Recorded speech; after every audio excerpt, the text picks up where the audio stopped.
ভাই নাটোর থেকে এই জায়গায় আইছি, এই জায়গা হচ্ছে আমার শ্বশুর বাড়ি। কোন জায়গায়? সুলোপাত্রা। ও পাত্রাই। হ্যাঁ ভাই। তা শ্বশুর বাড়ির লোকজনকে ফোন দিয়েছো?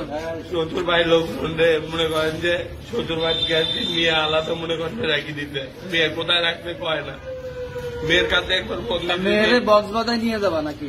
না মানে আমি আমার মাথার মধ্যে ভাই জয়তানি ঢুকছে, আমি মুসলমানের কথা কয় ভাই বক করে চুরি করতে লাগতো ভাই।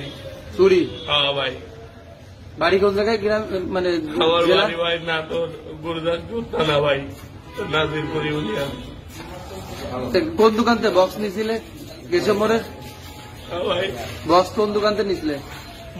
বক্স লিছিলাম আমি তো দোকানদারের নাম জানি না। কেশব মোড়? কেশব মোড় থেকে নিয়ে ইচ্ছা ছিল তো অন্য জায়গায় বেঁচে দিবা? ইচ্ছা ছিল অন্য।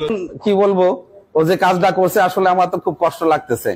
ওকে এখন আমি প্রশাসনের হাতে দিয়ে দেব, প্রশাসন যাতে সঠিক বিচার, সঠিক ন্যায় বিচার করে, আমি সেটাই চাচ্ছি।